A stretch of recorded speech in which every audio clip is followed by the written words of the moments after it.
Pelakor itu memamerkan perhiasan mewah padaku. Dengan bangga dia akan memiliki semua harta suamiku, tapi ada satu hal yang tidak dia ketahui. Halo sobat setia cerita Amira, sebelum masuk ke ceritanya, jangan lupa absen di kolom komentar kalian dari kota mana aja nih. Jangan lupa like, komen, dan subscribe channel ini ya, biar gak ketinggalan cerita menarik lainnya. Langsung aja yuk kita masuk ke ceritanya.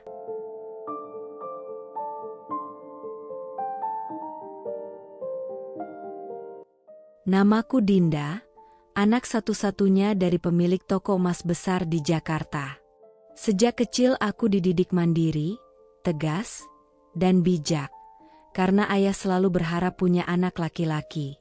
Setelah aku menikah dengan Raka, ayah seperti menemukan anak laki-laki yang selama ini ia cari.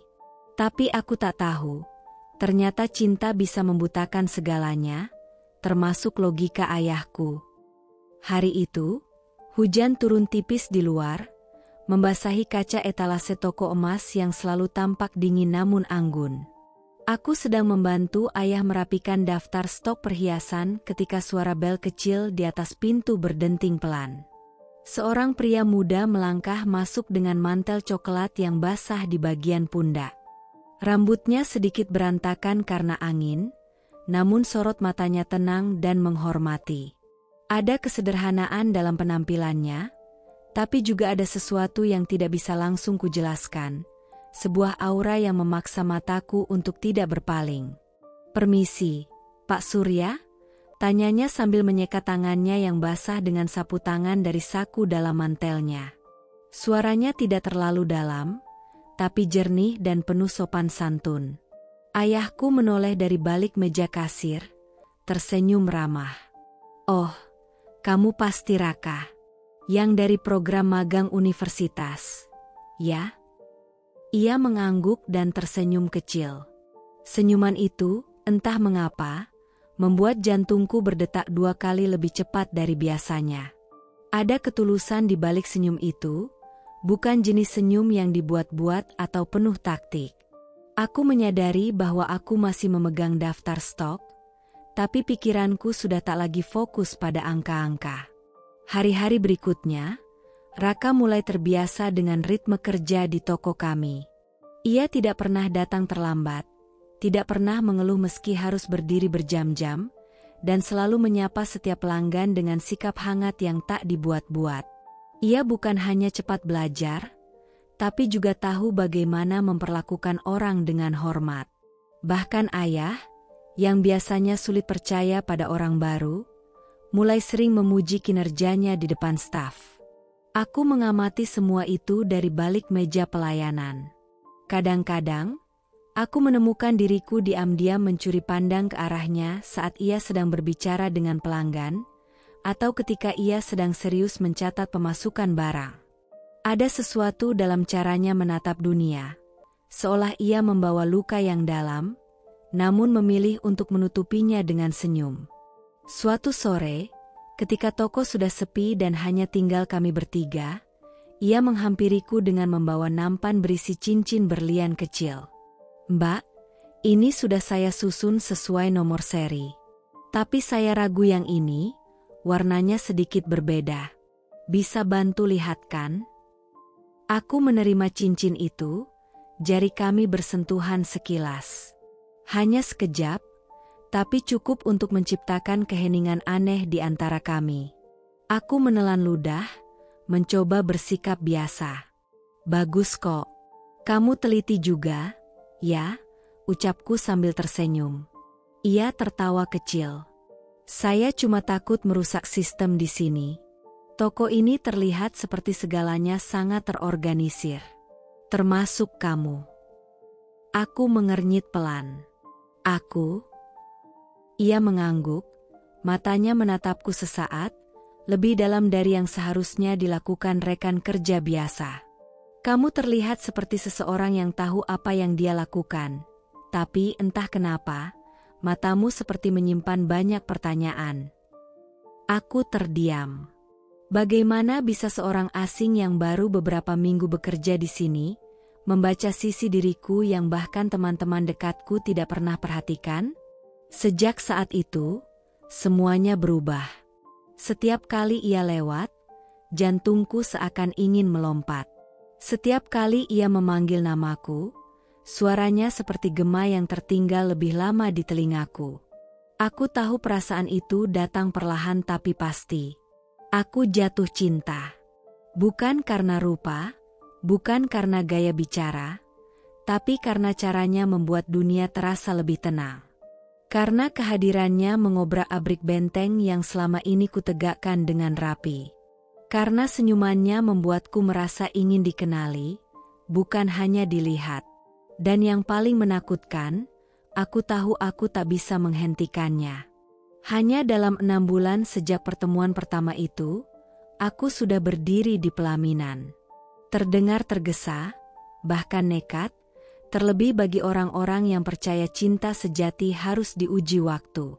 Tapi bagi kami, waktu tak menjadi ukuran. Karena dalam diam-diam, kami telah saling mengenal melalui pertemuan-pertemuan kecil yang sederhana, namun selalu terasa utuh. Raka bukan pria yang banyak bicara tentang cinta, tapi tindakannya selalu mencerminkan kehangatan yang tulus. Ia tahu kapan harus membantuku tanpa diminta. Tahu bagaimana menghiburku hanya dengan duduk diam di sisiku saat aku merasa lelah menghadapi dunia. Ia tidak pernah menjanjikan surga, tapi ia membuatku merasa cukup. Dan untuk kali pertama dalam hidupku, aku tidak takut melangkah maju. Ayah melihat ketekunan Raka sebagai sesuatu yang langka. Dalam waktu singkat, ia sudah mempercayakan laporan keuangan dan stok barang pada Raka, sesuatu yang dulu hanya aku yang boleh menangani. Bahkan beberapa kali, aku mendapati mereka berbincang serius di ruangan belakang toko, membahas strategi penjualan dan rencana ekspansi bisnis. Ayah mulai menyebutnya dengan nada bangga, Raka ini seperti anak laki-laki yang belum pernah bapak punya. Aku tahu, restu ayah tak datang karena semata ia ingin aku bahagia. Tapi karena ia melihat Raka sebagai sosok yang pantas, sebagai pemuda yang mampu menjaga, bukan hanya anak perempuannya, tapi juga warisan yang selama ini ia bangun dengan kerja keras dan keringat. Ada beban dalam restu itu, tapi juga harapan. Lamaran Raka berlangsung sederhana, tanpa bunga mawar atau lilin romantis. Hanya dia, ayah, dan aku, di ruang tamu dengan teh manis hangat dan kue buatan ibuku. Tapi di matanya, aku melihat keyakinan. Saya ingin menjaga dia, Pak. Bukan hanya sebagai suami, tapi sebagai rekan, sahabat, dan pelindung, ucapnya, sambil menatapku tanpa ragu. Ayah mengangguk pelan, lalu menoleh padaku. Kalau kamu yakin, Nak, maka kamu tidak perlu waktu panjang untuk menunggu sesuatu yang sudah jelas. Tapi ingat, menikah bukan sekadar cinta. Ini soal komitmen. Kamu siap? Aku mengangguk. Suaraku nyaris tak terdengar ketika ku jawab, aku siap, Yah. Dan akhirnya hari itu tiba. Aku berdiri di pelaminan dengan kebaya putih gading, sementara Raka menatapku dengan sorot mata yang menggetarkan. Tamu-tamu bersorak, musik tradisional mengalun syahdu, dan senyum ayah menyeratkan kebahagiaan yang tenang. Di matanya, aku tahu, ia telah menyerahkanku dengan percaya. Bukan hanya pada seorang pria, tapi pada seseorang yang ia anggap layak menjadi penerus toko, penerus nama keluarga, dan, yang lebih penting lagi, penjaga hatiku. Semua terasa seperti mimpi yang manis, terlalu cepat mungkin. Tapi aku percaya, kadang yang terasa terlalu cepat, justru datang di waktu yang paling tepat. 6 bulan pertama setelah pernikahan kami terasa seperti babak pembuka dari kisah cinta yang lama kudambakan, tenang, teratur, dan penuh harapan. Tapi lambat laun, ada yang berubah, bukan secara tiba-tiba, melainkan perlahan-lahan seperti kabut yang turun tanpa suara. Perubahan itu tak datang dalam bentuk pertengkaran hebat atau teriakan penuh amarah, melainkan dalam sunyi yang menghimpit dan jarak yang mulai tumbuh di antara dua orang yang dulunya tak terpisahkan. Awalnya, aku hanya memperhatikan pergeseran kecil, jam pulangnya yang mulai bergeser, percakapan yang semakin singkat, dan matanya yang seringkali kosong meski tengah bersamaku. Ia sering berdalih tentang rapat mendadak, klien yang tak bisa diajak kompromi, atau urusan stok yang harus diawasi langsung ke gudang supplier. Semua terdengar logis, masuk akal, dan nyaris tak menyisakan celah untuk kecurigaan. Tapi hatiku, seolah punya bahasa sendiri, perlahan merasa ditinggalkan meski tubuhnya masih pulang ke rumah yang sama. Malam-malam kami tak lagi hangat. Ia lebih sering memilih langsung berganti pakaian dan tidur tanpa bicara banyak. Ketika aku mencoba memulai percakapan, membicarakan hal-hal sepele tentang toko, rumah, atau sekadar kejadian kecil sepanjang hari, ia hanya menanggapi dengan anggukan singkat atau gumaman lelah yang membuatku merasa seperti sedang berbicara pada tembok. Dan ketika aku mendekat, mencoba menyentuhnya, meraih tangan atau menyandarkan kepala di bahunya, ia secara halus menarik diri, seolah keintiman adalah beban baru yang tak sanggup ia tanggung. Namun, yang membuatku paling bingung adalah bagaimana di hadapan ayah, ia tetap menjadi sosok yang sempurna.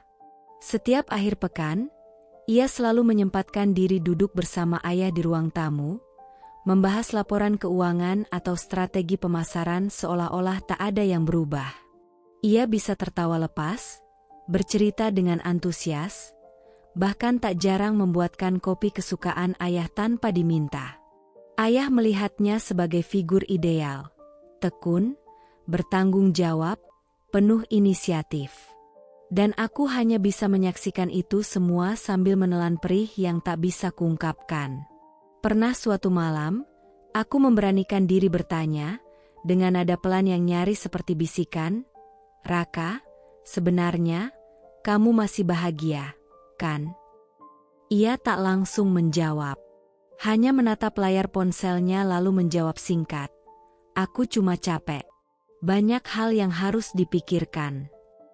Tidak ada pelukan, tidak ada penjelasan, tidak ada tanya balik. Hanya jeda panjang yang makin memperlebar celah di antara kami. Aku berusaha keras memahami, memberi ruang, dan tidak menuntut. Kupikir mungkin ini fase yang harus dilalui dalam rumah tangga. Tapi ketika jarak itu tak mengecil, dan ia semakin tenggelam dalam rutinitasnya sendiri, aku mulai merasa seperti bayangan di rumah ini, ada tapi tak terlihat, hadir tapi tak dirasa. Keintiman kami lenyap, bukan karena kesalahan yang besar, tapi karena perlakuan yang terus-menerus membuatku merasa tak lagi penting. Dan saat itu, meski aku masih memanggilnya suami, hatiku mulai bertanya-tanya. Apakah aku sedang mencintai seseorang yang perlahan memilih untuk pergi, meski kakinya belum benar-benar melangkah keluar? Hubungan antara aku dan ayah selalu penuh kehangatan sejak kecil. Ia adalah sosok yang tak pernah ragu memelukku, mendengarkan keluh kesahku, bahkan dalam hal sekecil apapun.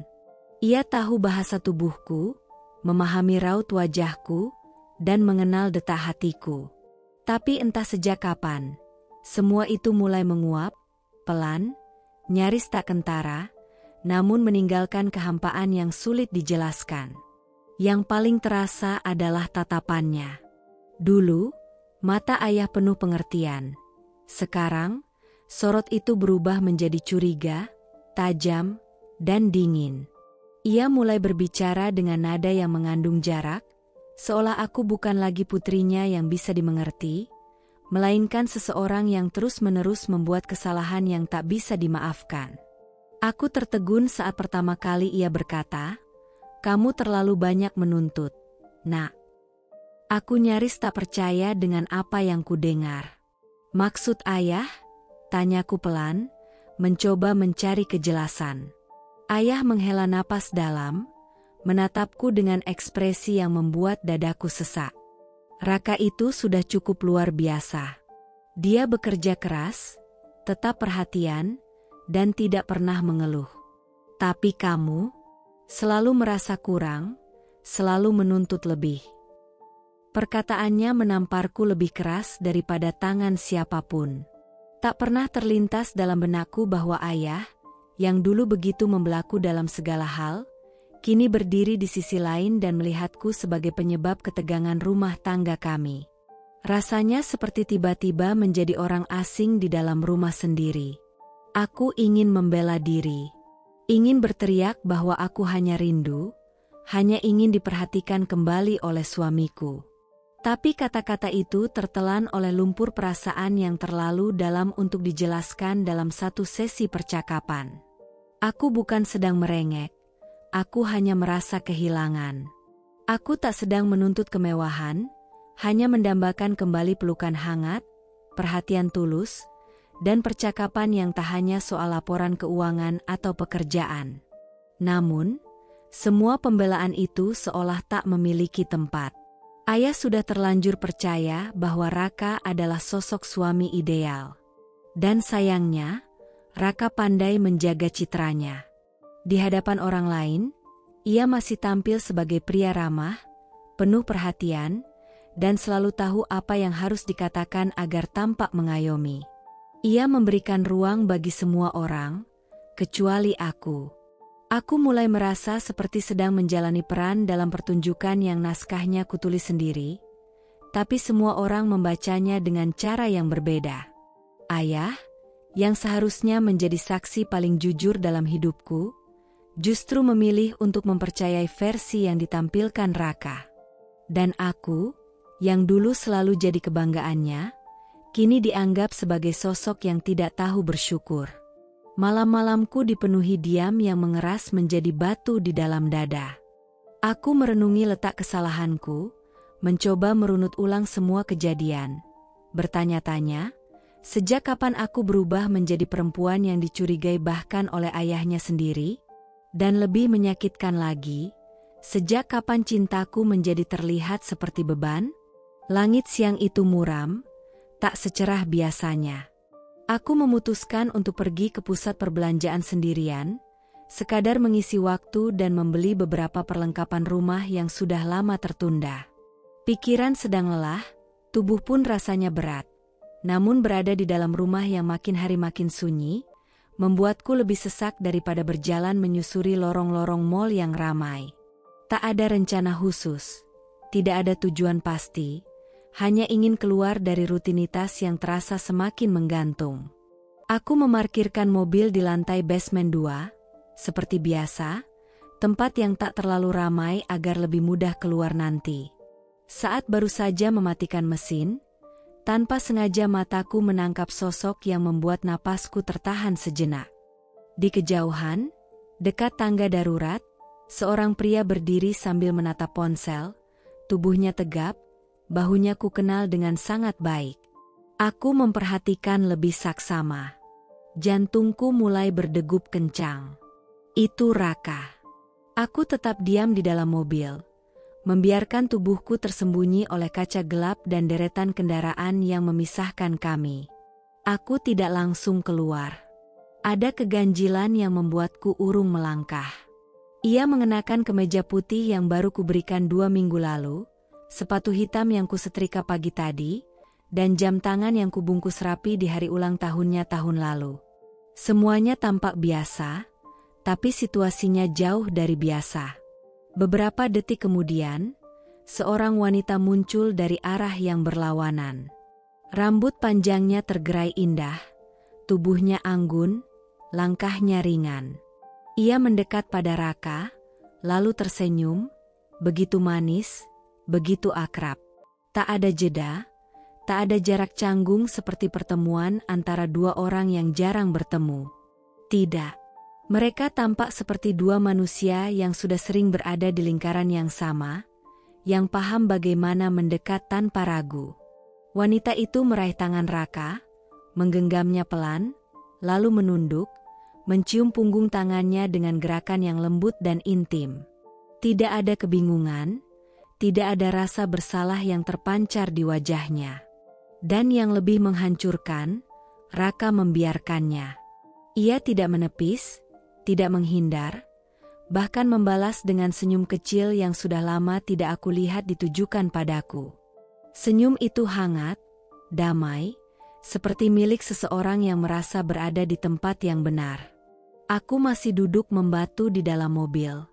Telapak tanganku mulai dingin, napasku tercekat, dan suara detak jantungku menjadi satu-satunya yang terdengar jelas di antara hiruk-pikuk kendaraan lain yang lalu lalang. Aku tidak mendekat, tidak mengetuk kaca, tidak meneriakkan namanya. Hanya diam. Menyaksikan kebersamaan yang semestinya menjadi milikku, kini dimiliki perempuan asing yang bahkan tak kukenal namanya. Tubuhku seperti kehilangan kekuatan. Seisi dunia mendadak menjadi sempit. Seolah udara menghilang dari ruang tempatku berada. Semua penyangkalan yang selama ini kupeluk erat, semua pembelaan yang kubuat dalam hati untuk menenangkan diriku sendiri, mendadak luruh seperti pecahan kaca yang jatuh tanpa bisa dikumpulkan kembali. Aku bukan sedang membayangkan kemungkinan. Ini nyata. Pengkhianatan itu benar-benar ada, di depan mataku, dalam bentuk yang tak bisa disangkal. Raka menyandarkan tubuhnya ke dinding, berbicara pelan sambil sesekali melirik wanita itu. Matanya berbinar, sikapnya tenang. Tak ada jejak gelisah, seolah semua baik-baik saja. Seolah tidak ada istri yang sedang menunggunya di rumah dengan penuh sabar. Seolah aku tak pernah ada. Kupalingkan wajah dengan cepat, tak sanggup lagi menyaksikan kelanjutan dari drama yang baru saja menyayat jantungku. Tanganku meraih setir, berusaha menyalakan mobil dengan jari-jari yang mulai gemetar. Pandanganku kabur oleh air mata yang tanpa izin mulai menetes, pelan namun tak terbendung. Tidak ada suara, tidak ada isakan, hanya kesunyian yang semakin menggema di dalam dada. Sore itu, aku tidak pulang dengan tangan penuh belanjaan. Aku pulang dengan hati yang remuk, membawa kenyataan yang tak pernah aku siapkan.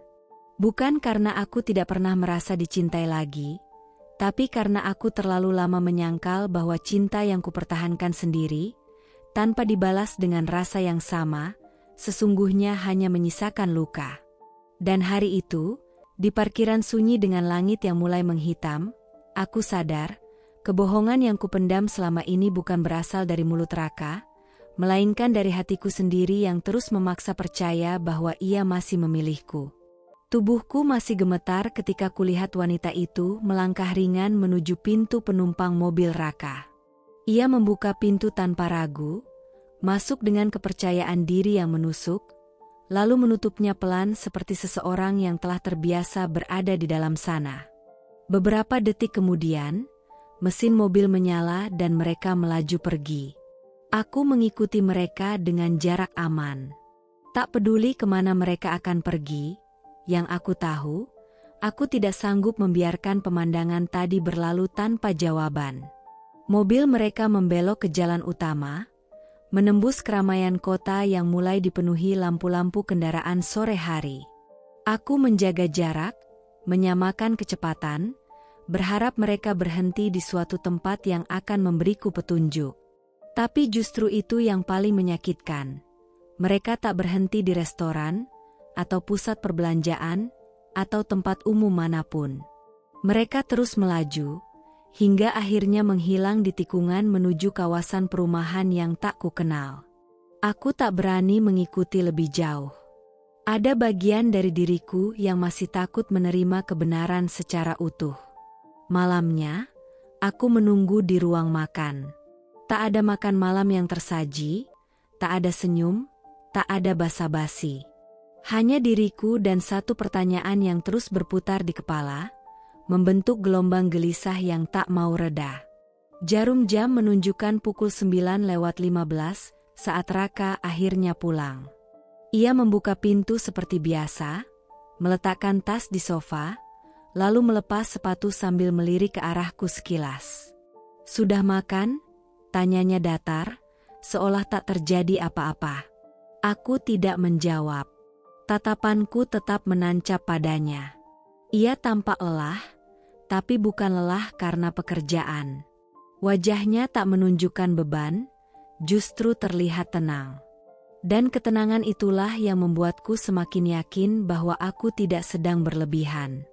Aku lihat kamu tadi di parkiran mall, ucapku perlahan, mencoba mengendalikan suara agar tetap tenang. Dengan perempuan itu, yang mencium tanganmu, lalu kalian pergi bersama. Raka diam beberapa detik, lalu tertawa kecil. Sebuah tawa yang tidak hangat, tidak ramah, hanya sarkastik. Ia berjalan ke dapur, mengambil air minum, meneguknya pelan, kemudian menatapku seolah aku adalah anak kecil yang baru saja membuat kesalahan konyol. Kau cemburu buta, katanya sambil tersenyum tipis. Kau terlalu sensitif. Itu klien, bukan apa-apa. Dan kau langsung menarik kesimpulan sendiri, hanya karena satu gestur kecil. Nafasku tertahan. Gestur kecil? Baginya, seorang wanita mencium tangannya di tempat umum adalah hal sepele yang tak patut dipermasalahkan. Aku ingin membantah, ingin melemparkan semua bukti emosional yang kurasakan sejak beberapa bulan terakhir. Tapi kalimatnya tadi sudah cukup untuk membuatku paham. Ia tidak akan jujur. Ia tidak akan mengaku. Dan lebih dari itu, ia tidak peduli bahwa aku melihatnya. Aku tidak sedang berhalusinasi, Raka. Aku tahu apa yang kulihat. Dan itu bukan klien biasa. Ia mendesah, lalu memalingkan wajah. Kalau kamu sudah tidak bisa membedakan rasa percaya dan kecemburuan, mungkin kamu yang harus introspeksi. Kalimat itu seperti belati. Bukan karena tuduhan yang ia lontarkan, tapi karena ketenangan saat ia mengucapkannya. Ia tak menunjukkan tanda-tanda rasa bersalah. Tidak ada upaya menjelaskan lebih dalam, tidak ada permintaan maaf, tidak ada keinginan memperbaiki. Ia hanya ingin memutarbalikkan semuanya seolah akulah yang bermasalah. Malam itu, aku tidak menangis, tidak berteriak, tidak memohon penjelasan lanjutan. Aku hanya terdiam. Duduk di kursi kayu yang dingin, menatap dinding putih di seberangku, sambil menyadari satu hal penting, aku telah menikahi seseorang yang mampu memutarbalikkan kenyataan dan menjadikanku sebagai penyebab atas luka yang sebenarnya dia ciptakan. Dan untuk pertama kalinya dalam hidupku, aku merasa benar-benar sendirian di dalam pernikahan ini. Setelah malam itu, aku memilih jalan sunyi, diam. Bukan karena aku lemah, bukan karena aku pasrah, melainkan karena aku tahu, setiap kemarahan yang kulontarkan hanya akan berbalik menyakitiku. Raka terlalu pandai bersandiwara. Ia bisa membentuk kata-kata seperti perisai, menyulap kenyataan menjadi ilusi yang tampak masuk akal. Dan ayah, yang dulu memelukku erat saat aku terluka, kini justru lebih percaya pada lelaki yang baru hadir dalam hidup kami belum genap setahun. Jika aku marah, mereka akan menyebutku tidak dewasa. Jika aku menangis, mereka akan menuduhku tak mampu mengendalikan emosi. Maka aku berhenti berbicara, berhenti bertanya, berhenti menuntut penjelasan yang tak akan pernah jujur. Aku menutup pintu perdebatan dan membuka ruang pengamatan. Diam, bukan berarti menyerah. Dalam diamku, aku mulai menyusun strategi. Pagi-pagi sekali sebelum toko buka, aku datang lebih awal. Dengan alasan perbaikan sistem keamanan, aku memanggil teknisi untuk memasang kamera tambahan di sudut-sudut yang selama ini tak terjangkau. Ruang penyimpanan logam mulia, meja administrasi, bahkan area parkir kecil di belakang toko. Aku juga menambahkan satu kamera kecil di lorong dekat ruang ayah, bukan untuk mengintainya, tapi karena aku mulai merasa tidak tahu siapa yang jujur dalam lingkaran ini. Di rumah, aku melakukan hal yang sama. Aku katakan pada ayah bahwa beberapa barang mulai sering berpindah tempat, bahwa ini hanya tindakan pencegahan. Ia menyetujui tanpa banyak tanya. Raka, seperti biasa, hanya mengangguk sambil memainkan ponselnya, tanpa benar-benar peduli. Ia menganggap langkahku berlebihan, atau mungkin terlalu polos untuk mencurigai geraknya. Tapi aku tahu apa yang kulakukan. Aku tidak lagi mencari pengakuan. Aku tidak lagi menunggu pembelaan. Aku hanya ingin kebenaran bicara tanpa paksaan, tanpa manipulasi, tanpa retorika yang dirancang untuk menutupi kesalahan. Aku ingin merekam bukti, bukan kata-kata. Karena aku mulai mengerti, ketika hati dibungkam dan logika dikaburkan, maka mata dan telinga harus mengambil alih peran. Sejak saat itu, setiap gerak-gerik Raka mulai kupantau. Aku tidak lagi menatapnya dengan cinta, melainkan dengan kehati-hatian. Setiap panggilan telepon yang dia jawab di sudut ruangan, setiap pesan yang membuatnya tersenyum kecil saat ia kira aku tak melihat. Semua itu terekam di dalam benakku, dan dalam sistem keamanan yang diam-diam mulai menyimpan fragmen-fragmen kejujuran yang tak pernah keluar dari mulutnya. Aku tidak mencari alasan untuk bertahan. Aku mencari alasan untuk pergi dengan kepala tegak. Bukan sebagai istri yang ditinggalkan, tapi sebagai perempuan yang memilih untuk tidak dibohongi lebih lama. Dan hari-hari berikutnya, aku tidak lagi menunggu pelukan atau ucapan maaf. Aku hanya menunggu waktu. Saat segala topeng itu akhirnya runtuh, bukan karena aku menyobeknya, tapi karena ia tak lagi mampu menutupi kebusukan di balik senyum palsu yang selama ini ia pamerkan. Segalanya bermula dari sesuatu yang nyaris tak kentara. Satu gelang berlian putih yang seharusnya berada di etalase tengah, menghilang begitu saja. Tak ada catatan transaksi, tak ditemukan slip pembelian, dan tak seorang pun staf yang mengetahui kemana benda itu pergi.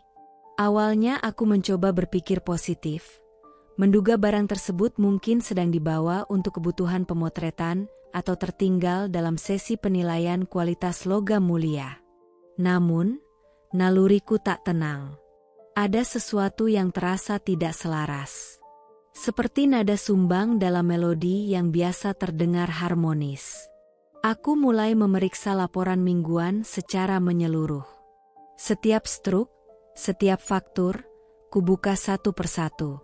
Tak butuh waktu lama hingga mataku menangkap ketidaksesuaian yang semakin mencolok. Selisih nilai barang yang tidak wajar, angka-angka yang tak konsisten dengan jumlah stok yang tersisa. Ketika kuhubungkan data fisik dengan rekapan digital, selisih yang tadinya hanya hitungan gram berubah menjadi jutaan rupiah. Dan yang membuatnya lebih aneh lagi, pola penyimpangan itu muncul secara berkala, nyaris seperti jejak yang disengaja disamarkan. Tidak hanya itu, laporan keuangan yang biasanya disusun rapi oleh bagian administrasi, mulai menunjukkan kejanggalan dalam transfer dana keluar. Ada transaksi yang tampaknya disengaja diselipkan di jam-jam tak biasa, malam hari, saat toko sudah tutup, saat semua staf sudah pulang. Jumlahnya memang belum besar, tapi cukup untuk menimbulkan tanya. Kemana perginya emas itu? Siapa yang mengambilnya? Dan mengapa semuanya tampak terlalu mulus untuk sekadar disebut kelalaian? Aku menahan diri untuk tidak gegabah menuduh. Aku tahu, dalam dunia keluarga dan bisnis, sekali aku menyuarakan curiga tanpa dasar kuat, segalanya bisa runtuh. Maka malam-malam berikutnya, aku kembali duduk sendirian di depan layar monitor CCTV yang kutambahkan diam-diam beberapa minggu lalu. Rekaman demi rekaman kulalui tanpa melewatkan satu detik pun. Tak ada ruang untuk asumsi. Aku haus akan fakta. Hingga pada sebuah malam yang tampak biasa, lampu toko padam, suasana sepi, hanya suara kipas pendingin udara yang berputar pelan, aku melihat seseorang masuk ke ruang penyimpanan utama. Sosok itu memakai jaket abu-abu dengan tudung yang dikenakan rendah. Ia tidak melihat ke arah kamera, namun gerakan tubuhnya, tinggi badannya, dan cara ia membuka pintu keamanan tanpa ragu, membuatku terpaku. Waktu pada layar menunjukkan pukul 22.13. Toko seharusnya sudah tertutup rapat sejak pukul 8. Tidak ada jadwal lembur, Tidak ada alasan siapapun kembali ke sana tanpa sepengetahuanku. Tapi yang kulihat membuatku menggenggam sisi kursi lebih erat. Itu Raka. Suamiku sendiri. Pria yang dipercaya ayah untuk menjaga warisan keluarga. Pria yang pernah aku perjuangkan meski dunia meragukannya. Ia masuk tanpa tergesa. Gerakannya tenang, terlalu tenang. Ia membuka lemari penyimpanan, berdiri di sana selama hampir 2 menit, lalu menutupnya dan keluar. Saat itulah, rekaman mendadak terputus selama 15 detik. Ketika gambar kembali menyala, Raka sudah tak ada. Dalam diam, aku merasa tubuhku menggigil bukan karena udara dingin, melainkan karena kepingan terakhir dari teka-teki ini mulai menyatu dengan jelas di kepalaku. Ini bukan lagi sekadar kehilangan perhiasan. Ini penipuan yang dibungkus dalam kepercayaan. Pengkhianatan yang tumbuh di bawah atap yang sama denganku. Ia tidak hanya merusak sistem keuangan toko. Ia meruntuhkan fondasi kepercayaan yang dulu kutanam dengan penuh cinta dan harapan. Dan pada malam itu, untuk pertama kalinya aku tidak menangis. Aku tidak menjerit atau mencari pembelaan. Aku hanya duduk diam dalam gelap, dengan sorot mata yang tak lagi diselimuti kebodohan. Sebab kali ini, aku memiliki sesuatu yang lebih kuat dari kata-kata. Aku punya bukti. Dan bukti itu akan kubiarkan berbicara saat waktu yang tepat tiba. Siang itu, matahari menggantung tinggi, membakar atap toko perhiasan yang selama ini menjadi nadi keluargaku. Suasana toko relatif tenang, hanya ada 2 pembeli yang sedang melihat-lihat cincin berlian di etalase sebelah kiri. Aku berdiri di balik meja resepsionis, mengecek stok katalog terbaru, berusaha menjaga rutinitas agar pikiranku tak terus-menerus dipenuhi tanya dan curiga. Tapi hari itu, semesta seolah ingin membongkar kenyataan tanpa perlu kutanya lebih jauh. Pintu kaca terbuka pelan. Seorang wanita berambut panjang dengan gelombang buatan yang tampak disengaja melangkah masuk. Parfum mahal menyusup tajam ke udara, membuatku menoleh spontan. Tubuhnya dibalut gaun ketat berwarna merah darah, dengan tas bermerek yang menggantung manja di lengannya. Aku mengenali wajah itu. Wajah yang pernah kulihat dari kejauhan di parkiran mal, saat tangan lembutnya menyentuh punggung suamiku, seolah memiliki hak yang lebih besar daripada aku, istrinya yang sah. Indri. Ia melangkah mendekat dengan senyum sinis yang dipaksakan terlihat elegan. Tumit sepatunya berdentak pelan di atas lantai marmer, menciptakan ketegangan dalam ritme yang semakin mendekat. Aku menegakkan tubuh, menatapnya tanpa berkedip. Tapi sebelum sempat aku membuka mulut atau menanyakan tujuannya datang, ia lebih dulu menyerang dengan senjata yang tidak kasat mata.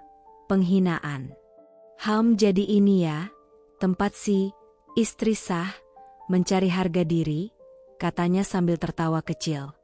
Ia menyapu pandangan ke sekeliling, lalu menatapku dari ujung kepala hingga kaki. Ternyata nggak ada bedanya sama pegawai toko biasa. Dadaku terasa sesak, tapi aku tetap diam. Aku ingin tahu sampai di mana ia berani bermain. Langkahnya semakin dekat, hingga akhirnya ia berdiri tepat di hadapanku, membentuk jarak yang nyaris tidak sopan. Suaranya berubah lebih pelan, tapi nada sinisnya makin tajam. "Kau tahu apa yang lucu?" katanya sambil mendekatkan wajahnya, matanya menatapku tajam penuh kemenangan. "Istri sah cuma babu. Yang dimanja itu aku." Sekeliling kami terasa mendadak hening. Suara kasir yang menghitung barang, tawa kecil pelanggan, bahkan alunan musik instrumental toko, semuanya seakan membeku. Aku berdiri membatu, bukan karena tak mampu melawan, tapi karena aku tidak ingin memberikan amunisi pada arogansinya. Sebab dalam dunia perempuan seperti Indri, perhatian adalah bahan bakar, dan kemarahan adalah pengakuan kekalahan. Ia tersenyum congkak, lalu menambahkan, "Raka bilang kau terlalu membosankan." Terlalu sibuk mengatur toko, lupa jadi perempuan. Katanya, aku lebih mengerti caranya merasa hidup. Detik itu juga, tanganku gemetar. Tapi bukan karena takut, melainkan karena amarah yang sudah terlalu lama kutahan kini mulai mendidih perlahan. Namun, aku menatapnya lurus. Wajahku tetap tenang, nyaris beku. Karena di balik ketenangan ini, aku sudah memegang satu hal yang tidak dia miliki, bukti. Dan saat waktu yang tepat tiba, bukan hanya mulut sinisnya yang akan bungkam, tapi seluruh kebohongan yang ia banggakan akan runtuh tanpa perlawanan. Aku turut berbahagia, ucapku akhirnya dengan suara pelan tapi mantap. Kalau memang kau merasa dimanja, nikmatilah. Karena yang dimanja hari ini, belum tentu tak dibuang besok, seperti sampah yang kehilangan kilau. Indri tertawa nyaring, seolah tak gentar. Tapi aku menangkap sorot matanya yang mulai terguncang. Ia tahu, aku bukan lagi perempuan yang akan diam terus-menerus. Ia mulai merasa tak aman di hadapanku. Dan saat ia melangkah pergi dengan dagu terangkat, aku hanya menatap punggungnya yang menjauh, dengan hati yang tak lagi gentar. Karena setelah ini, aku akan mengambil kembali segalanya. Tapi bukan dengan amarah, melainkan dengan pembuktian yang akan mengubah cerita, dan menelanjangi siapa yang sebenarnya layak disebut pengkhianat. Aku menatap wajahnya yang masih dipenuhi kesombongan, seolah ia benar-benar percaya bahwa dunia akan selamanya memihak perempuan seperti dirinya. Perempuan yang tidak pernah peduli siapa yang dilukai, asalkan dirinya merasa dipuja. Ia tertawa kecil, puas dengan kalimat-kalimat penghinaan yang baru saja ia muntahkan, seperti racun yang sengaja diteteskan perlahan ke luka yang belum sempat mengering. Tapi aku hanya membalas dengan satu lengkungan tipis di bibirku, sebuah senyum. Bukan senyum ramah, bukan senyum lelah. Bukan pula senyum yang memohon pengertian. Itu adalah senyum yang lahir dari pengendalian diri yang nyaris sempurna.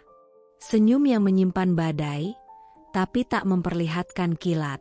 Senyum yang cukup untuk membuat orang yang merasa menang, mulai mempertanyakan kekuatannya sendiri. Dalam hatiku, gema batin berbicara tanpa suara, namun dengan ketegasan yang tak terbantahkan, teruslah bicara, Indri. Ucapkan semua yang kau pikir akan menjatuhkanku. Pamerkan hubungan harammu sepuasnya. Rendahkan aku sesuka hatimu. Karena tanpa kau sadari, setiap kata yang kau lontarkan, setiap gerak tubuhmu yang sok percaya diri, sedang kubingkai dalam diam. Kau sedang membangun panggung untuk kejatuhanmu sendiri. Dan aku hanya sedang mengumpulkan tali. Ya, tali itu perlahan kukumpulkan. Bukan yang terbuat dari benang kasar atau jerat fisik. Tapi dari bukti, fakta, catatan, dan rekaman yang perlahan membentuk lingkaran sempurna. Setiap kebohongan yang kau lontarkan, setiap langkahmu yang kau pikir tak terpantau, kini menjadi bagian dari jaring yang sebentar lagi akan mengurungmu, dan suamiku, pria yang dulu kusebut pasangan hidup. Tapi kini tak ubahnya pengkhianat licik yang bersembunyi di balik wajah manis di depan ayahku. Aku tidak akan mengamuk. Tidak akan memaki. Aku tidak ingin terjebak dalam permainan murahan yang mengandalkan drama untuk menarik perhatian. Tidak seperti kalian, yang haus validasi dari luka orang lain. Aku memilih menunggu. Diam. Tapi mengamati. Dan ketika waktunya tiba, ketika tali itu sudah cukup panjang, cukup kuat, dan cukup tajam untuk memotong habis kebusukan yang kalian pelihara, maka aku akan berdiri paling depan. Bukan sebagai korban, tapi sebagai saksi dari kehancuran yang kalian bangun sendiri, dengan tangan kalian sendiri, sambil tertawa seperti hari ini. Dan senyumku hari itu akan tetap sama. Tapi bukan lagi menyimpan luka, melainkan kemenangan. Malam itu, toko sudah tutup sejak pukul 8. Lampu-lampu sebagian padam, Hanya beberapa sudut yang masih dibiarkan menyala sebagai penerang lemah, menciptakan suasana yang tenang, seolah tempat ini tidur dalam damai. Tapi aku terjaga. Duduk di ruang monitor kecil yang terletak di lantai atas. Ruangan yang sejak beberapa minggu terakhir menjadi tempat pelarianku setiap malam setelah seluruh pegawai pulang dan ayah naik ke kamar untuk istirahat. Disinilah aku menyusun balas dendamku. Dalam diam, dalam dingin. Tanganku menggerakkan mouse pelan, membuka file rekaman hari ini. Mataku tertuju pada cuplikan-cuplikan kecil yang tersebar dari berbagai sudut toko, tapi fokusku langsung tertarik pada satu titik. Kamera di ruang belakang. Ruangan itu seharusnya hanya digunakan untuk menyimpan dokumen, stok lama, dan perhiasan yang sedang dalam tahap pengecekan atau reparasi ringan. Tak ada alasan bagi siapapun untuk berada di sana lama-lama, apalagi setelah jam operasional berakhir. Aku mempercepat rekaman. Pada pukul 18.37, pintu ruang belakang terlihat terbuka. Raka masuk lebih dulu, mengenakan kemeja hitam favoritnya yang selalu ia kenakan saat merasa percaya diri. Tak lama, bayangan lain menyusul, Indri. Tubuhnya menyelinap masuk dengan gerakan cepat, seperti pencuri yang sudah terbiasa. Mereka saling menatap, lalu tertawa. Ringan. Bebas. Tawa yang sudah lama tak kudengar dari mulut suamiku, terutama saat bersamaku. Wajah mereka begitu dekat, dan dalam hitungan detik, ia meraih pinggang Indri, membawanya dalam pelukan penuh hasrat. Bibir mereka bertemu. Lama. Mesra. Tanpa rasa bersalah. Hatiku tercekat, tapi mataku tetap terpaku. Ini bukan hanya tentang pengkhianatan cinta. Ini lebih dari sekadar perselingkuhan. Aku tahu, ada sesuatu yang jauh lebih dalam, lebih kotor. Tak lama setelah sesi mesra itu, suara mulai terdengar dari rekaman audio. Mereka bicara cepat, tapi cukup jelas. Aku mengatur volume pelan agar tidak membangunkan siapapun. Suara Raka terdengar, tenang tapi tegas. Besok barang masuk jam 10 malam, lewat pintu belakang seperti biasa. Aku udah atur supaya sensor mati 15 menit. Lalu suara Indri menyambung, santai seolah ini percakapan biasa, yang dari Medan itu, yang kualitas tinggi, kan? Kalau aman, aku bisa atur pembeli dari luar.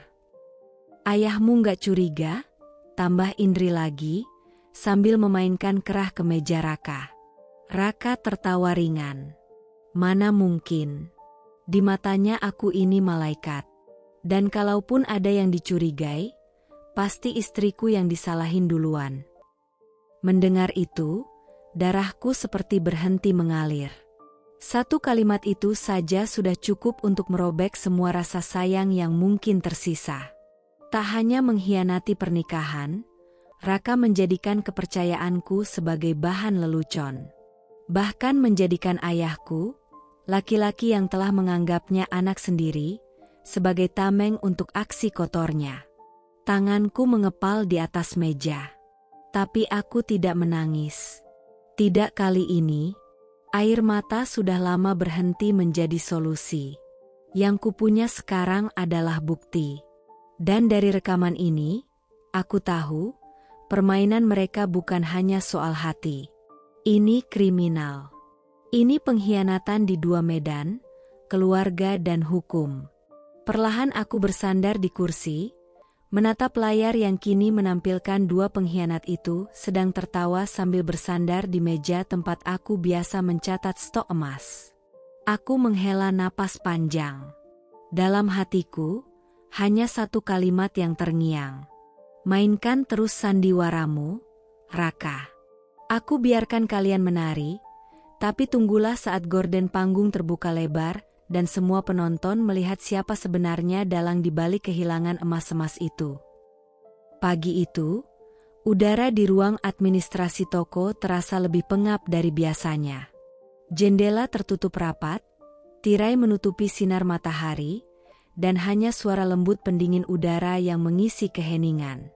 Aku duduk di depan komputer utama, tanganku sibuk menggeser mouse, mataku menelusuri baris demi baris laporan pembelian yang selama ini tak pernah kusangka menyimpan rahasia sebesar ini. Semuanya tampak rapi sekilas. Seperti biasa, angka-angka disusun sistematis, dengan cap dan tanda tangan resmi. Namun sesuatu dalam intuisi membuatku bertahan lebih lama menatap layar itu, lebih dalam memeriksa, dan tak sekadar melihat. Nama-nama supplier yang tertera seolah asing di telingaku, namun diletakkan begitu lihai, menyelip di antara vendor yang memang telah lama bekerja sama dengan toko ini. Ada CV kecil bernama Dwi Makmur, kemudian sebuah perusahaan bernuansa mewah bernama Berlian Abadi Sentosa, dan entitas lokal yang terdengar merakyat, UD Cahaya Timur. Semua terdengar masuk akal, tapi hatiku bergolak, merasa ada yang tak wajar. Aku menarik napas pelan, lalu mulai membandingkan data ini dengan catatan gudang fisik. Jumlah barang yang disebutkan dalam laporan tak sebanding dengan apa yang tercatat dalam sistem stok. Bahkan lebih aneh lagi, beberapa item yang seharusnya masuk pada tanggal tertentu, sama sekali tidak bisa ditemukan jejak fisiknya. Rasa curiga semakin menguat. Aku pun membuka kembali folder yang kusimpan beberapa hari sebelumnya, berisi hasil pengamatan pribadi dan tangkapan layar laporan transaksi dari komputer Raka yang sempat kutelusuri diam-diam saat ia meninggalkan mejanya tanpa mengunci perangkatnya. Mataku terpaku ketika menemukan file tersembunyi bernama Invoice Khusus 2023. Setelah membuka dokumen itu, jantungku seperti berdentum keras di dalam dada. Di dalamnya terdapat puluhan invoice lengkap dengan stempel digital dan tanda tangan yang terlihat seolah sah. Nilai pembelian yang tercantum sangat besar, bahkan melebihi jumlah rata-rata pembelian dalam kondisi normal.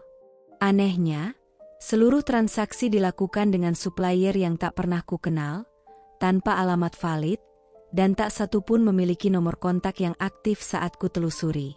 Raka menyusun semuanya seakan-akan toko membeli berlian dari supplier baru yang kredibel. Namun dalam kenyataannya, tidak ada satupun berlian yang benar-benar dikirim. Barang-barang lama dari stok toko dijual secara diam-diam, sementara dana toko mengalir ke rekening-rekening tak dikenal melalui transaksi fiktif. Tanganku gemetar ketika menekan tombol cetak. Lembar demi lembar kertas keluar dari mesin printer dengan kecepatan stabil, mencatat jejak manipulasi yang telah dilakukan dengan begitu terencana. Setiap halaman adalah saksi bisu betapa kepercayaan telah diinjak-injak. Rasanya seperti membaca kisah pengkhianatan yang kususun sendiri, hanya saja kali ini tokoh antagonisnya adalah suami yang kupilih dengan sepenuh hati. Aku menyusun semua berkas itu ke dalam map besar berwarna coklat tua. Di bagian depannya, kutulis dengan spidol hitam, transaksi fiktif rahasia. Rasanya seperti memegang bom waktu. Di satu sisi, bukti ini adalah senjata yang akan menyelamatkan warisan keluarga. Tapi di sisi lain, ini juga pemantik ledakan besar yang akan menghancurkan rumah tanggaku, hubungan dengan ayahku, dan sisa-sisa keyakinan bahwa aku pernah dicintai dengan tulus. Namun aku tahu, tidak ada lagi ruang untuk ragu. Yang kulindungi bukan sekadar harga diri, tetapi nama baik ayahku, bisnis yang ia bangun dari nol, dan kejujuran yang selama ini menjadi fondasi hidup kami. Bukti ini terlalu kuat untuk diabaikan, terlalu jelas untuk dibantah, dan terlalu berbahaya jika terus disembunyikan.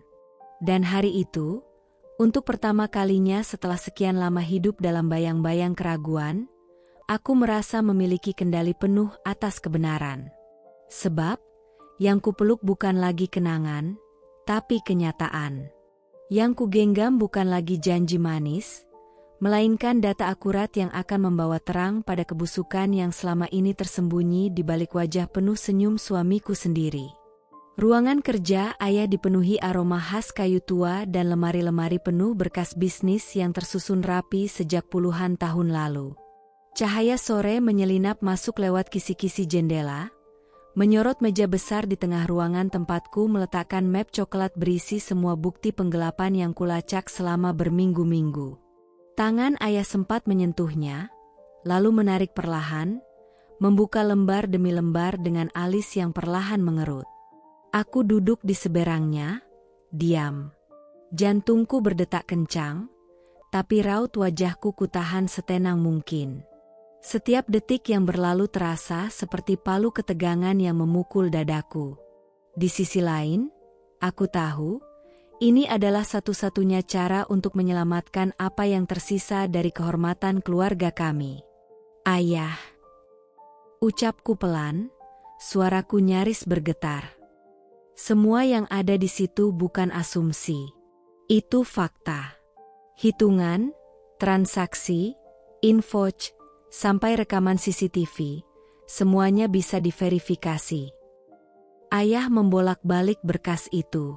Tatapannya mulai berat. Napasnya terdengar sedikit lebih cepat dari biasanya. Namun bukan keterkejutan yang kulihat, melainkan pertahanan. Seakan pikirannya sedang berusaha keras menolak semua kenyataan yang sedang berusaha kupaparkan. Setelah membaca beberapa halaman, ia mendongak. Matanya yang biasa teduh kini menyala dengan kekacauan. Bibirnya gemetar, dan akhirnya kalimat itu meluncur, membuatku seperti baru saja dipukul dari arah yang tak terduga. Tidak mungkin. Raka tidak seperti itu. Nada suaranya tegas, nyaris marah. Ia berdiri dari kursinya, meletakkan map itu dengan keras, lalu berjalan memunggungiku, seolah tak sanggup menatap mataku. Dia anak yang baik. Selama ini, dia membantuku. Setiap hari dia kerja keras. Tidak mungkin dia melakukan semua ini. Aku terdiam, menatap punggungnya yang mulai membungkuk, bukan karena usia, tapi karena beban emosional yang tak sanggup diterima. Di balik kemarahannya, aku tahu, ayah sedang berperang dengan dirinya sendiri. Antara akal sehat yang diguncang oleh bukti-bukti yang kukumpulkan, dan rasa percaya yang ia tanam terlalu dalam pada menantu pilihannya. Ayah, kataku kembali, suaraku kini lebih lembut. Aku ingin percaya juga. Aku ingin semua ini salah. Tapi kenyataannya tidak. Aku tidak akan membawa semua ini kalau aku tidak yakin. Ia menoleh perlahan. Matanya memerah. Ada luka dalam tatapannya. Bukan karena kekecewaan pada Raka saja, tapi juga karena perasaan bersalah telah lebih percaya pada orang luar ketimbang putrinya sendiri. Jangan-jangan, kamu yang salah paham. Tanyanya, seperti masih berharap ada celah, satu saja, yang bisa membalikan semua ini. Aku menggeleng, pelan namun tegas. Aku juga ingin salah, yah. Tapi sayangnya, kali ini, kebenaran terlalu jelas untuk diingkari. Ayah menarik napas panjang, lalu duduk kembali di kursinya. Tangannya menggenggam map itu seperti menggenggam bara. Tak bicara. Hanya tatapannya yang kini kosong, seolah seluruh kepercayaan yang ia bangun selama ini runtuh dalam satu sore. Dan di dalam diam itu, aku sadar, penyangkalan kadang bukan karena tak percaya, tapi karena tak siap menerima kenyataan bahwa yang kita peluk dengan penuh cinta, bisa jadi adalah duri yang perlahan-lahan menyakiti dari dalam. Langit sore tampak kelabu, seolah semesta ikut merasakan beban yang tengah kupikul. Di tangan kananku, sebuah USB mungil menggantung di antara jari-jari yang mulai gemetar. Meski ukurannya kecil, isinya memiliki kekuatan untuk mengguncang segalanya. Keyakinan, kepercayaan, bahkan cinta yang telah dibangun bertahun-tahun lamanya. Aku berdiri di depan pintu ruang kerja ayah, menatap kayu jati tua yang diam dan tak bersalah. Tapi di baliknya, ada seseorang yang akan segera tahu bahwa ia telah dibohongi oleh orang yang ia panggil anak laki-laki sendiri. Dengan napas yang tertahan, ku ketuk pintu perlahan. Tak lama, Suara serak ayah terdengar, menyuruhku masuk. Aku melangkah perlahan, berusaha tetap tenang meski detak jantungku berdebar cepat seperti genderang perang. Ayah duduk di kursinya, wajahnya tampak lelah, kerutan di dahinya bertambah jelas. Ia menoleh, menatapku tanpa banyak kata. Mungkin sudah terlalu banyak luka yang tertanam dalam beberapa hari terakhir. Tapi ini, yang satu ini, adalah paku terakhir yang akan menutup peti kepercayaan itu. Ayah, ucapku pelan, suara hampir berbisik. Ada satu hal lagi yang harus ayah lihat. Ini, yang paling penting. Tanpa banyak bicara, kuletakkan USB itu di meja, mendorongnya pelan ke arahnya. Ia menatapnya sekilas, lalu memandangku, seolah bertanya apakah ia benar-benar siap melihat apa yang akan ditampilkan. Aku tak memberi jawaban. Hanya anggukan kecil, cukup untuk menegaskan bahwa ini bukan waktunya ragu. Dengan gerakan lambat, ia menyambungkan USB itu ke laptop. Layar menyala, memperlihatkan cuplikan dari CCTV yang dipasang diam-diam di ruang belakang toko, tempat yang selama ini dianggap steril dari pengkhianatan.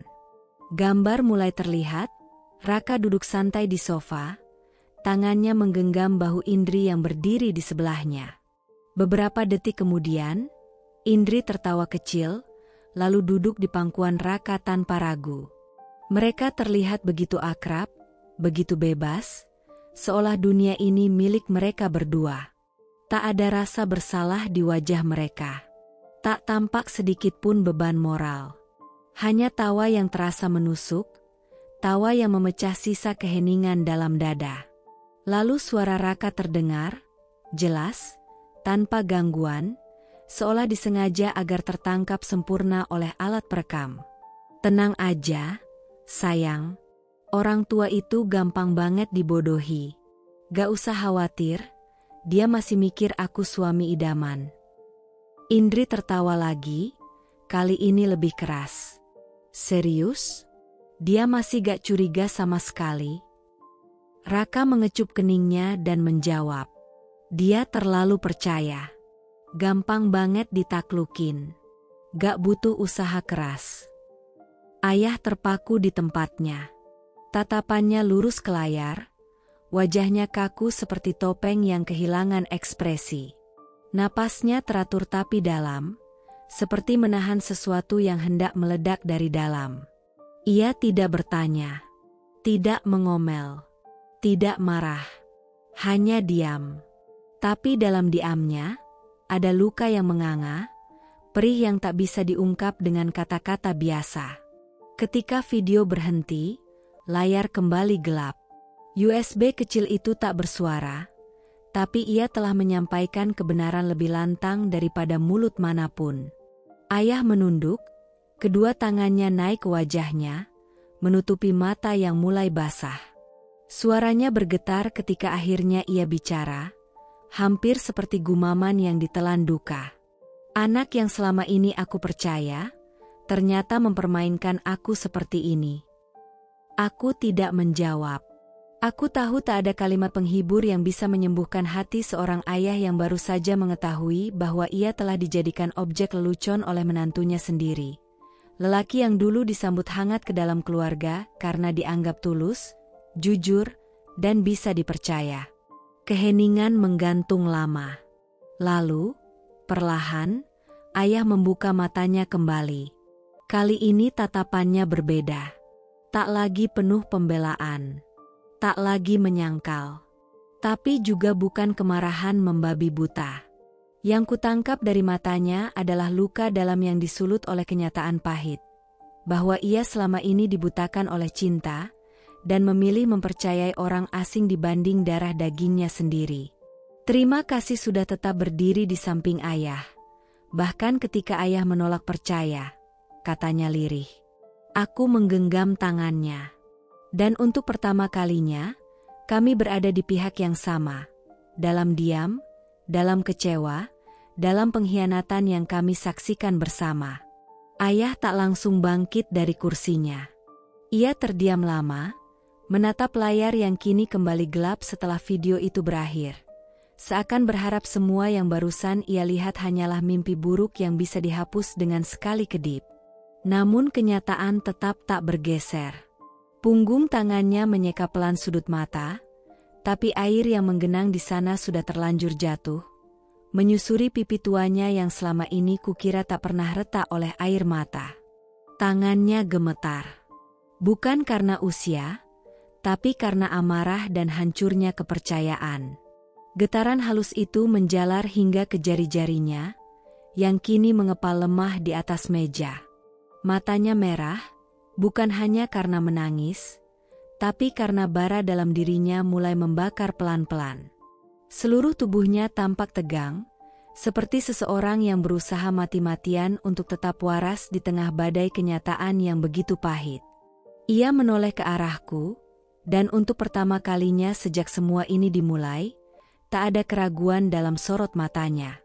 Hanya satu hal yang tampak. Tekad bulat seorang ayah yang baru saja mengetahui bahwa ia telah dipermainkan oleh orang yang ia anggap anak.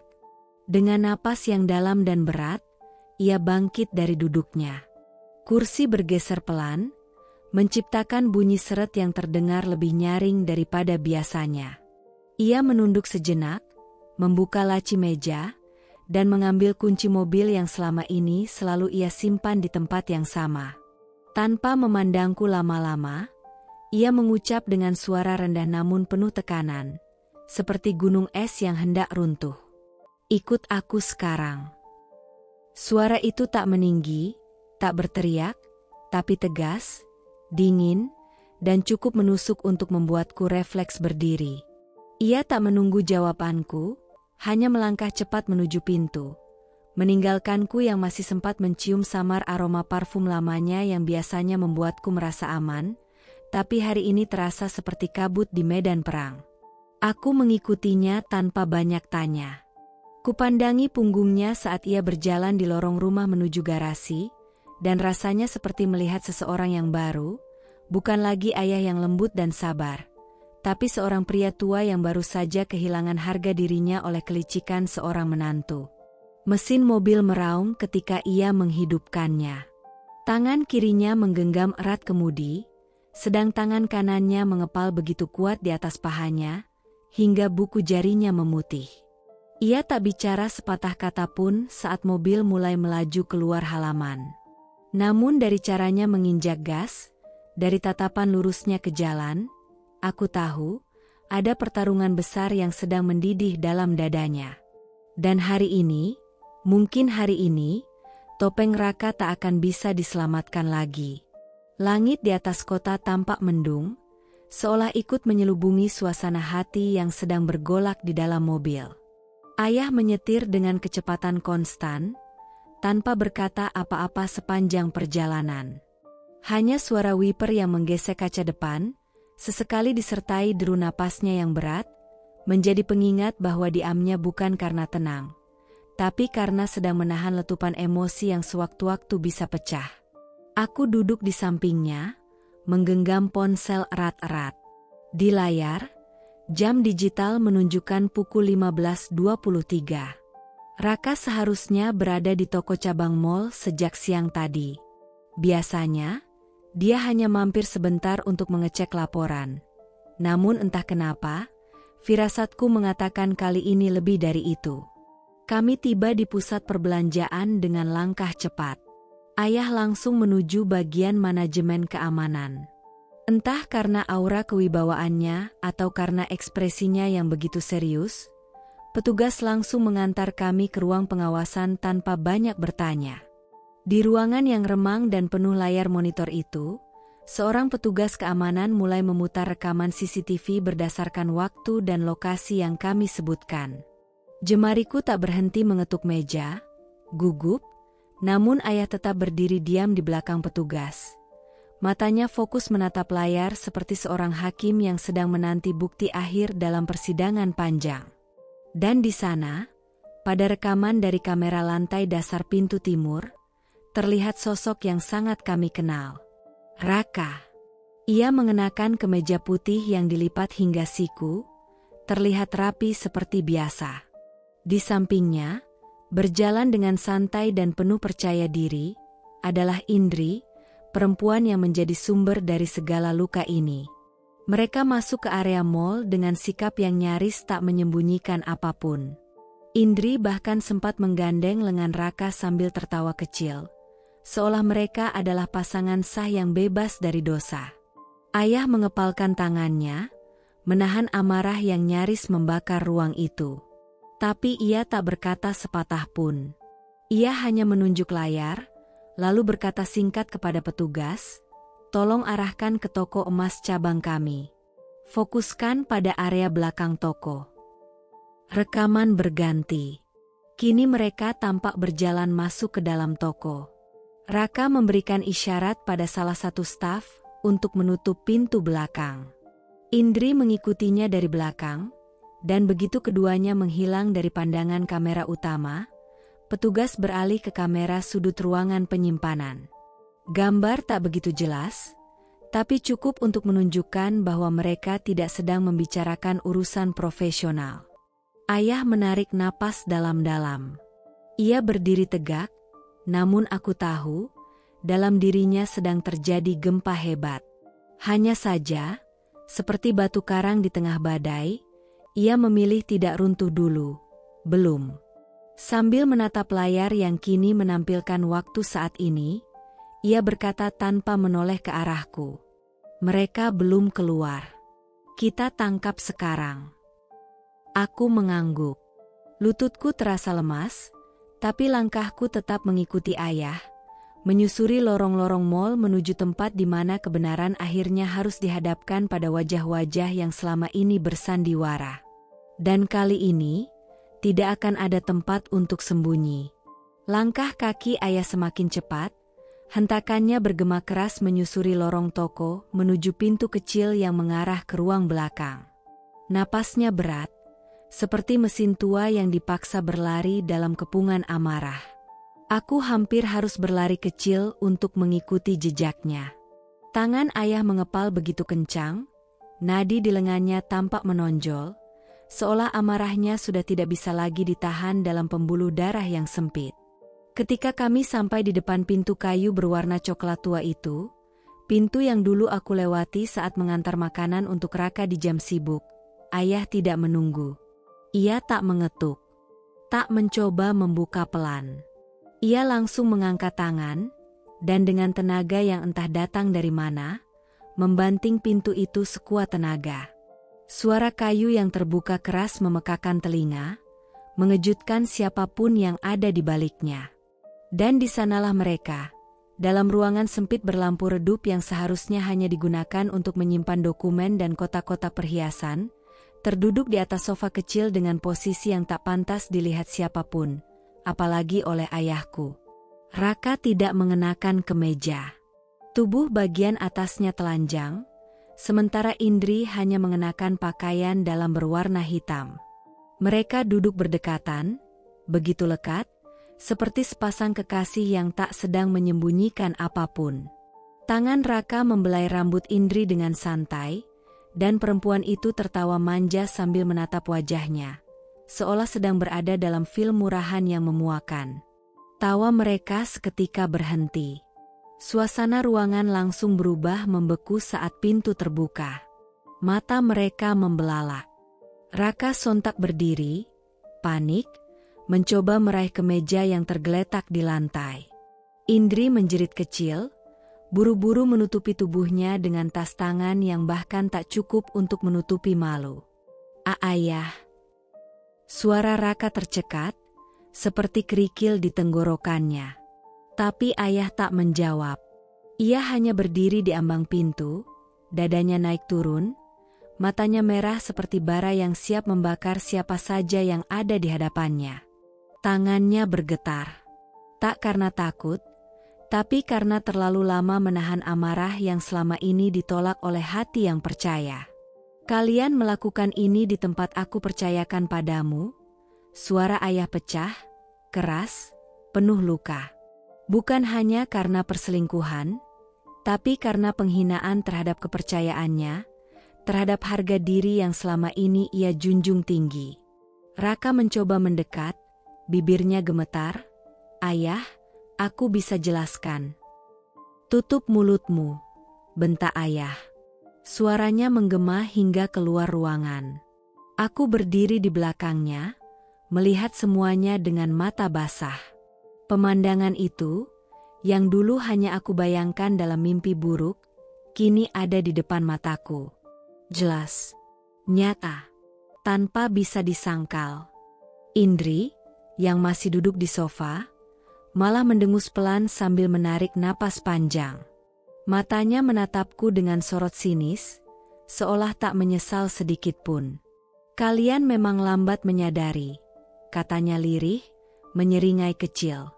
Ayah mengangkat tangannya, menunjuk wajah Raka sambil berkata tajam, kau bukan hanya mengkhianati putriku.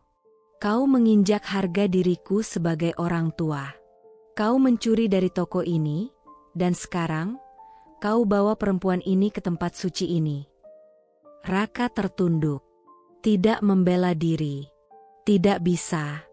Karena semua sudah telanjur terlihat. Ayah menarik napas dalam, lalu memandangku. Sorot matanya seperti meminta restu. Dan aku hanya mengangguk pelan, dengan suara gemetar namun tegas. Lakukan apa yang perlu, Yah. Aku sudah cukup sabar. Hari itu, segalanya berubah. Tak ada lagi tempat untuk simpati. Tak ada ruang bagi kebohongan untuk bersembunyi. Semua topeng telah jatuh, dan yang tersisa hanyalah kenyataan paling pahit, tapi juga paling jujur. Langkah ayah menyusuri lorong toko dipenuhi ketegangan yang nyaris bisa disentuh. Napasnya memburu, namun tidak karena lelah. Ada kemarahan yang disimpan terlalu lama, ada kecewa yang tak bisa lagi dibendung. Aku mengekor di belakang, masih merasakan detak jantung yang berpacu tidak beraturan, antara amarah, kebenaran yang akhirnya terbukti, dan rasa perih yang tertanam terlalu dalam. Suasana toko sore itu cukup ramai. Beberapa pelanggan tengah memilih perhiasan, ada yang mendekat ke kasir, dan beberapa staf tampak sibuk mencatat pesanan. Namun semua berubah saat dua orang yang paling kami cari keluar dari ruang belakang, Raka dan Indri. Meski sudah kembali mengenakan pakaian mereka dengan rapi, sisa kegugupan tak bisa mereka sembunyikan. Wajah Raka masih pucat, napasnya berat. Sedangkan Indri mencoba mempertahankan topeng angkuhnya dengan senyum tipis yang mencibir, seolah ia merasa tak bersalah sedikit pun atas semua yang terjadi. Tapi sorot matanya menyiratkan kecemasan yang tak bisa disembunyikan, seperti seseorang yang sadar bahwa permainan kotor yang ia mainkan sudah sampai di ujung tali. Ayah berhenti tepat di depan mereka. Suasana toko seketika berubah hening, seperti waktu menahan napasnya. Mata karyawan bergeser secara diam-diam, pelanggan mulai melambatkan langkah, dan udara terasa lebih berat dari sebelumnya. Tanpa sepatah kata pun, tangan ayah melayang cepat ke wajah Raka. Suaranya menggema keras. Plak. Raka terhuyung satu langkah, wajahnya memerah seketika. Sorot matanya gelap, tapi tak mampu mengangkat kepala. Ia tahu, tidak ada lagi ruang untuk alasan. Tidak ada lagi celah untuk bersembunyi di balik kepura-puraan. Kau kuanggap anak sendiri. Suara ayah bergetar, bukan karena ragu, tapi karena terlalu kecewa. Kubuka pintu rumah ini untukmu, kuberikan kepercayaan, dan balasanmu adalah menghancurkan segalanya dengan licik seperti ini. Tidak ada jawaban. Raka diam, menunduk. Suasana yang semula ramai menjadi hening mencekam. Karyawan menahan napas, pelanggan terdiam. Beberapa bahkan menatap dengan ekspresi antara heran dan tidak percaya. Tapi aku tahu ini belum selesai. Pandangan mataku tertuju pada Indri. Ia berdiri tegak, masih mencoba mempertahankan citra yang angkuh. Bahkan di tengah kekacauan ini, ia sempat menyeringai kecil seolah merasa menang. Dan itulah yang membakar sisa amarahku yang telah lama kupendam dalam diam. Aku melangkah maju, tubuhku gemetar bukan karena takut, tapi karena keberanian yang sudah terlalu lama tertahan. Tanpa peringatan, tanganku bergerak cepat. Plak! Pipi Indri langsung memerah, dan wajahnya menoleh ke samping karena tamparanku. Senyum sinisnya lenyap, digantikan oleh tatapan terkejut bercampur malu. Ia menatapku dengan pandangan marah, namun tak sanggup membalas. "Ini bukan karena kau merebut suamiku," ucapku tajam, tanpa perlu berteriak. "Tapi karena kau menginjak harga diri seorang perempuan yang tak pernah menyakitimu. Kau datang ke rumahku, menyusup ke hidupku, lalu berani menertawakanku di belakang. Sekarang, lihat dirimu sendiri. Kau tak lebih dari seorang perusak yang tidak tahu malu." Ruangan masih membisu. Beberapa pelanggan berdiri membeku, 1-2 karyawan terlihat mulai merekam dari bawah meja. Namun tak ada satupun yang berani memutus ketegangan itu. Ayah berdiri mematung, sorot matanya tajam menatap keduanya. Lalu ia berbalik menatap para staf. "Mulai detik ini," katanya lantang, suaranya kembali stabil namun tegas seperti pemimpin sejati. "Raka dan Indri tidak lagi memiliki urusan apapun dengan toko ini. Siapapun yang membantu mereka menyembunyikan kebusukan, akan kutindak tanpa ampun." Raka masih diam, tapi tubuhnya terlihat mulai goyah. Indri menunduk, meremas tas kecil di tangannya. Sorot mata mereka berdua bukan lagi congkak, melainkan takut pada kebenaran yang akhirnya menyeruak, dan malu karena tak mampu lagi menyembunyikan kehinaan di balik topeng kebohongan. Hari itu, bukan hanya 2 wajah yang menerima tamparan keras, tapi seluruh kemunafikan yang selama ini dibungkus rapi, runtuh di hadapan publik. Di tempat mereka biasa berdiri dengan penuh percaya diri, kini mereka dipermalukan oleh kenyataan yang tak terbantahkan. Dan aku, untuk pertama kalinya, aku tidak merasa kalah. Aku berdiri tegak, tak lagi dibayangi oleh keraguan. Harga diriku tidak jatuh, justru bangkit, bersama kebenaran yang akhirnya menemukan panggungnya. Indri berdiri dengan dagu terangkat, seolah dunia masih berada di genggamannya, seolah tamparan yang barusan mendarat di wajahnya adalah angin lalu yang tak berarti. Di matanya, aku tetaplah wanita sah yang ditinggal, perempuan yang gagal mempertahankan suami. Ia memandangku dengan penuh kesombongan, seperti ratu yang tak tersentuh, walau mahkota di kepalanya terbuat dari kepalsuan. Namun aku tidak lagi terpancing oleh gestur merendahkan itu. Hati yang sebelumnya rapuh kini telah mengeras oleh luka yang terakumulasi bertahun-tahun. Aku tak akan diam lagi. Dan ketika bibirku terbuka, aku tahu, setiap kata yang keluar akan meruntuhkan dunia semu yang selama ini ia bangun bersama pria yang seharusnya menjadi suamiku. "Apa kau benar-benar mengira dia punya semua ini karena usahanya sendiri?" tanyaku perlahan namun tajam, suaraku mengiris udara seperti belati tak kasat mata. Tatapanku tak berpaling sedikit pun darinya, menelanjangi arogansi yang ia balut dengan parfum mahal dan tas bermerek. "Kau kira dia membangun toko emas ini dari nol? Bahwa kekayaan yang sekarang kau nikmati berasal dari kerja kerasnya?" Indri mulai kehilangan senyum congkaknya. Matanya mencari dukungan dari Raka, namun pria itu justru menunduk, seolah mendadak kehilangan kemampuan untuk membela dirinya sendiri. Wajahnya memucat, keringat dingin mengalir di pelipisnya. Tapi aku tak memberinya waktu bernapas. "Setiap rupiah yang dia pegang berasal dari keluargaku," ucapku tegas. Ia masuk ke dalam hidupku dengan kepolosan pura-pura, menarik simpati ayahku yang melihatnya sebagai pemuda potensial, bukan karena pencapaian, tapi karena kepercayaan. Aku, yang jatuh cinta padanya, membawanya masuk rumah, lalu membukakan semua pintu. Dan dia, dengan lihai, memanfaatkan semuanya. Suaraku kini menggema di dalam ruangan yang mendadak senyap. Tak seorang pun berani bergerak. Karyawan-karyawan kami berdiri terpaku, pelanggan menahan napas, bahkan ayah yang berdiri di belakangku tak berkata sepatah pun, seakan membiarkan setiap luka itu mengalir tanpa saringan. Aku yang meyakinkan ayah untuk memberinya tanggung jawab. Aku yang ikut menandatangani setiap surat perjanjian kerjasama, saat ia belum paham apapun tentang bisnis perhiasan.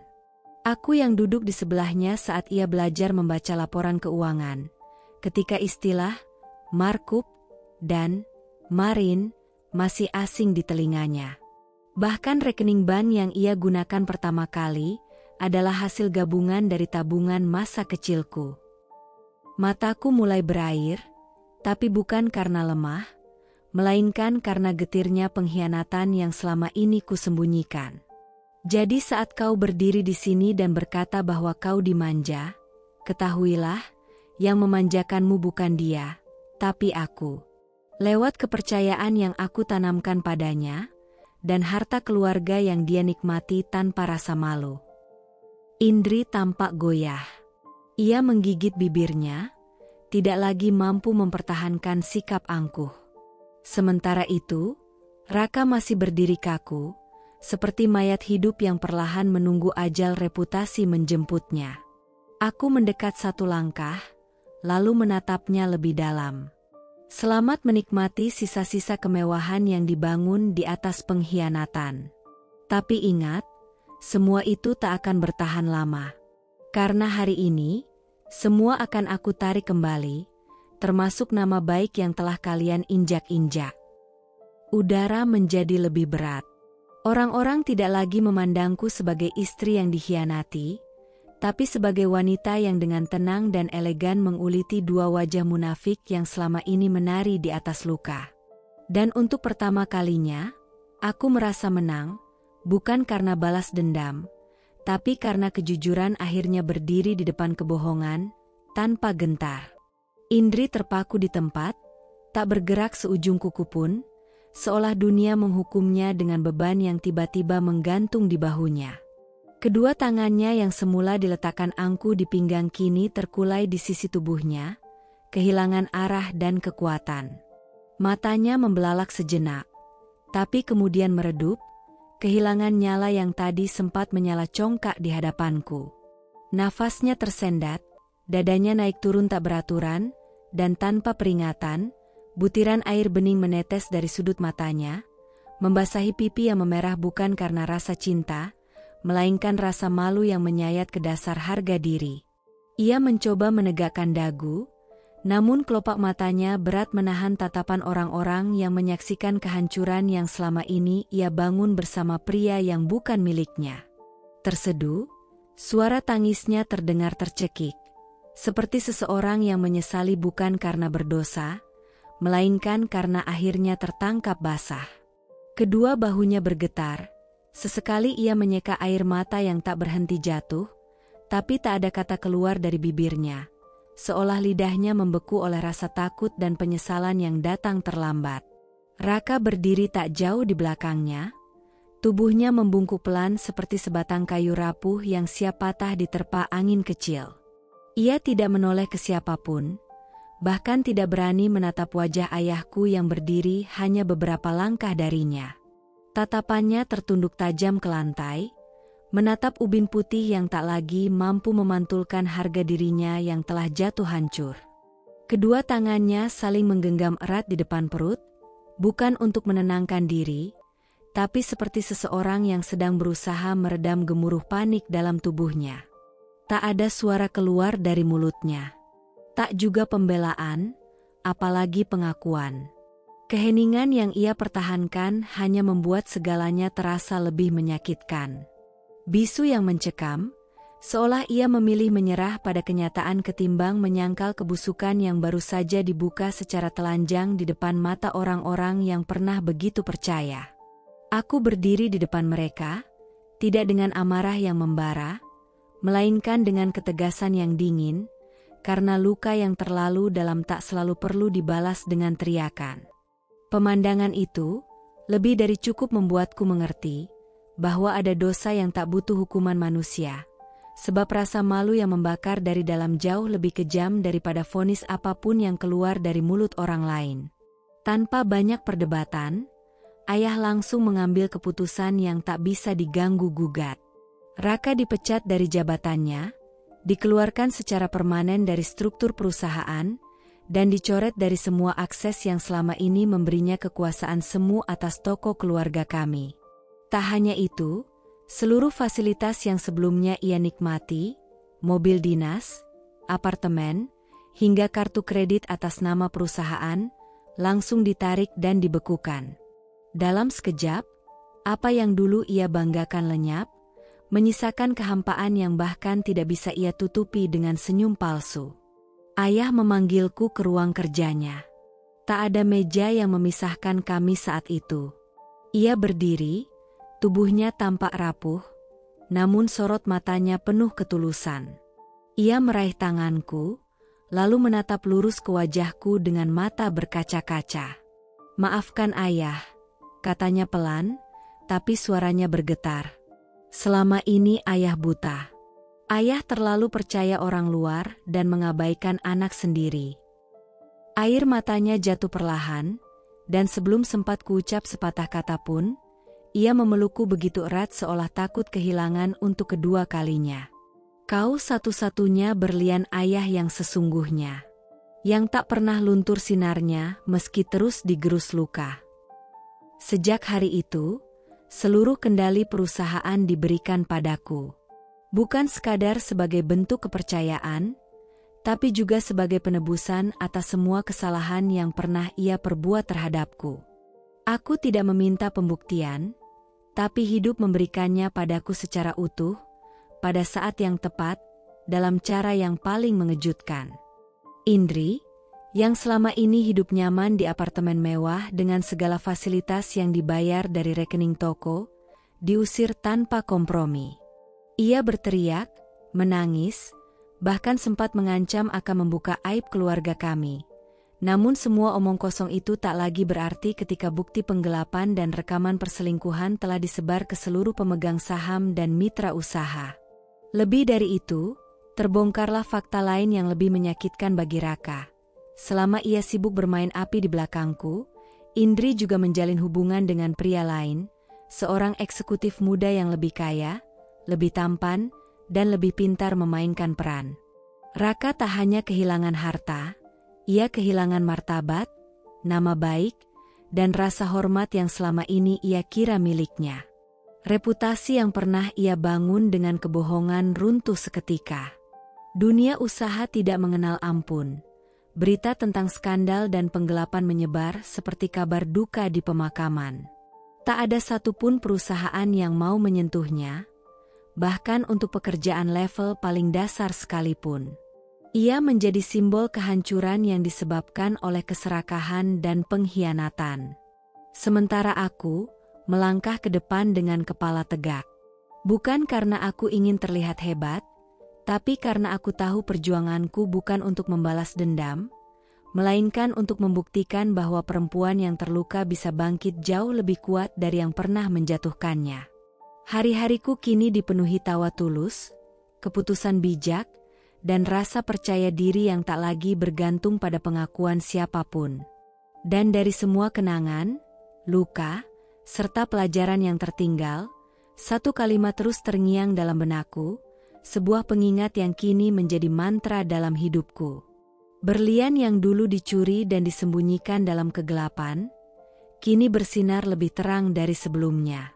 Bukan di leher perempuan yang datang sebagai perusak, tapi di tangan perempuan yang tetap bertahan, walau hatinya pernah dihancurkan tanpa ampun. Cerita ini adalah potret perjuangan seorang perempuan yang dikhianati oleh orang yang paling ia percaya, suaminya sendiri, dan dikhianati oleh ayah yang sempat membutakan diri karena harapan palsu terhadap menantu yang licik.